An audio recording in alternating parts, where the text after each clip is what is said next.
Buddy, and welcome back to the Murphy booth. Martino Puccio, Matt Lasella alongside with you. Baseball's back. Pitchers Baseball and catchers is back. have reported to Florida. New York Yankees are who we are going to be discussing first. Coming off last season, really kind of the transition towards the trade deadline and the end of the season when A-Rod's retiring. Teixeira announces he's retiring, trading Chapman, trading Miller for all these prospects, getting them back.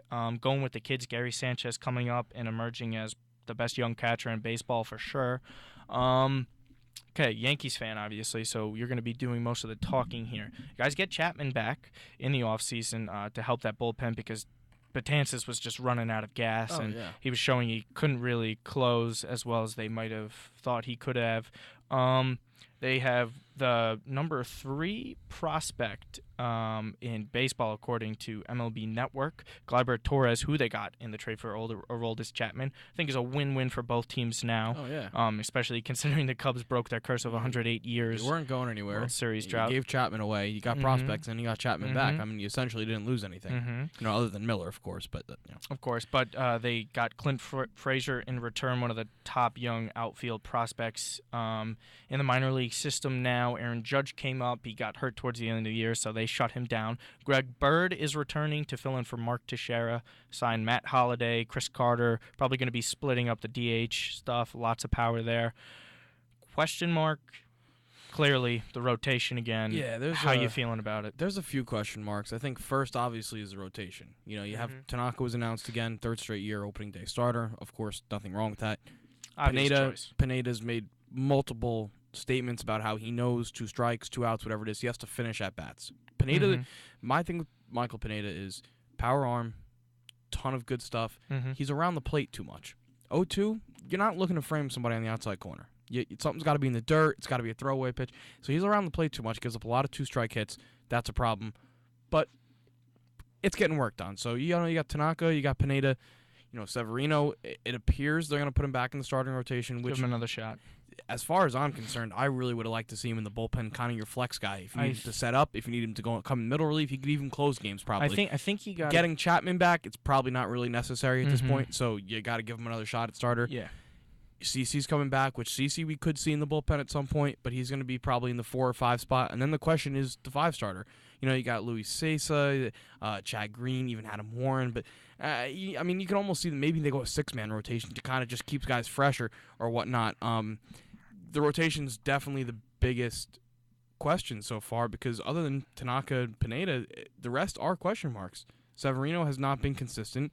CeCe's, the knee injuries he's had and coming back from the rehab and all that stuff, and then your 5 spot is essentially empty. That's what spring training is for, is to figure that kind of stuff out. Other than that, the bullpen I'm okay with right now. Shreve, not a huge fan, but you go re-sign Tommy Lane, another lefty specialist. Not bad. They got some young guys that they've been kind of high on, and bullpen guys are always something at the trade deadline you go out and get. I think the bigger question, above the bullpen is kind of what's just going on with the young guys, because Gary's obviously your starter, but then when you think of some of your prospects and Gleyber, are we going to see him this year? Probably not. No. Maybe September call-ups if they're out of it. We'll see, I don't think Justice so. Sheffield and Clint Frazier. Clint Frazier's somebody I like a lot because he's definitely going to be up, I bet, by summertime. Yeah, because the thing with Clint Frazier, he's probably ahead of the rest of the prospects athletically and physically and mentally and all that stuff.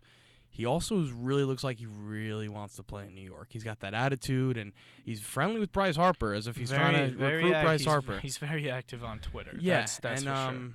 Kind of the same situation as Porzingis, kind of similar.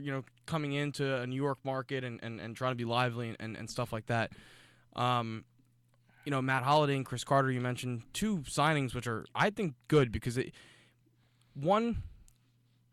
Holliday could play the outfield still a little bit, so that's your matchup thing because Gardner and Ellsbury both lefties. Yep.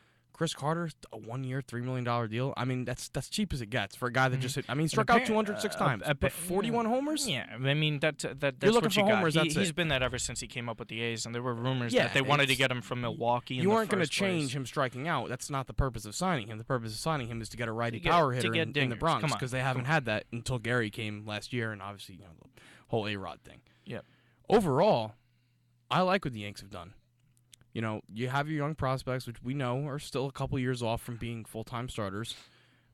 But, you still have guys like Tyler Austin and some other pitching prospects that that they're not going to keep. They're going to flip somebody. They never keep all their prospects.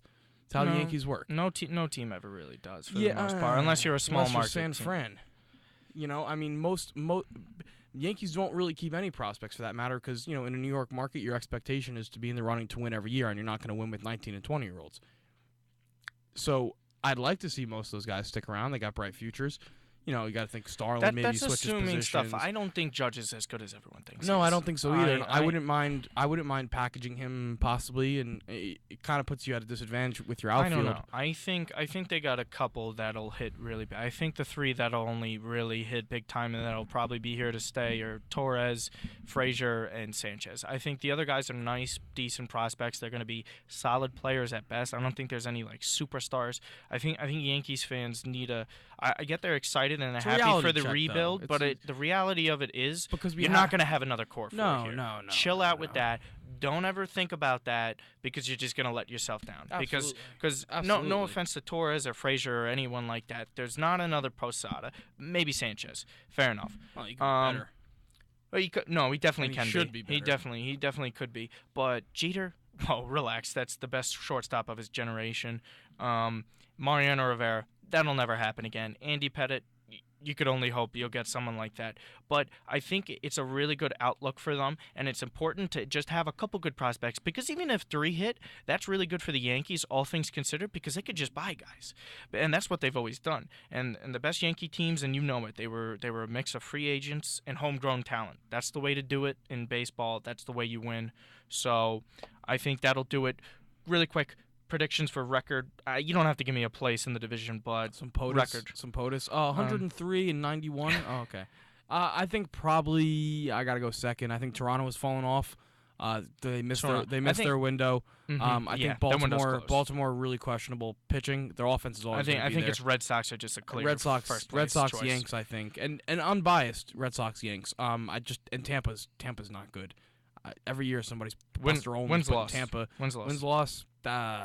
Somewhere hovering around like the 84 and 78. I had him earlier. I did a quick podcast with Gio. I had him at 85 at best. Yeah, something best around case that. scenario, you think your around pitchers are healthy. Betances doesn't really wear down at the end of the year. But I think 83, 79, depending if the division is worse than it is, and I think there's a really good chance at that. It's way worse they than could it was last year. get more wins and be in the mix for a wild card just because of how poor their division is. Yeah, if you can beat up on Tampa and take advantage of Toronto, which we're never able to do, then yeah. But otherwise, I think somewhere in between 83. It's gonna be mid to low 80s. Yeah, 82 to 85, somewhere in there. And I think that's wishful thinking, all things considered, because I think there are a good amount of question marks. But that'll wrap it up for this segment. Martino Pucci, Matt Lascella. See you next time.